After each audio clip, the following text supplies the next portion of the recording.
Мүмкін емес ештеңе болмайды.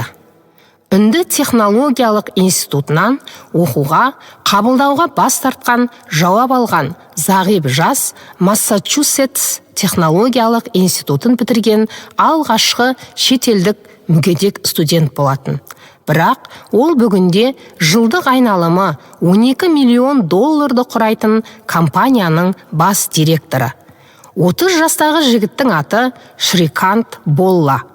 Туа соқыр болып дүниеге келгенде ата-анасына туған ауылының тұрғындары оған өмір сыйлап қажеті жоқ деген кеңес берген екен.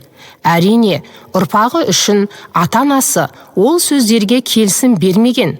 Мектепте оқып жүргенде де шеттетіліп, спорт, дене шынықтыру сабақтарында сыныптастарынан оқшауланып қалатын.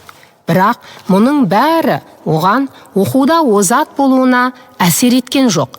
Орта мектепті үздік бітіргеннен кейін ол жаратылыстану ғылымдарын оқуға ниет білдірді. Бірақ білім кеңесі мүгедек адамдар ғылыми немесе инженерлік мамандыққа лайық емес. Сондықтан өнер мен мәдениет саласына барғаны дұрыс деп өтінішін қабылдамапты. Ол берілгісі келмей, 6 ай бойы айтысып жүріп, ғылыммен айналысуға рұқсат алады. Оған ақш-та жұмыс ұсынылды, бірақ инновациялық жобалармен айналысу үшін Үндістанға оралған екен.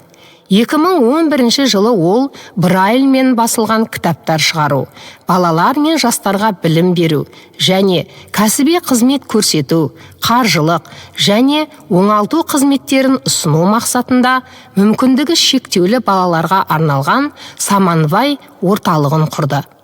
2012 жылы Bolland Industries деп аталатын компанияны құрып, жүздеген мүгедектерді жұмыспен қамтамасыз етеді.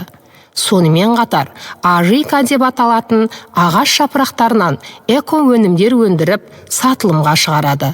Бүгінде оның байлығы 4,2 миллион долларға бағаланады. Керемет деген осы.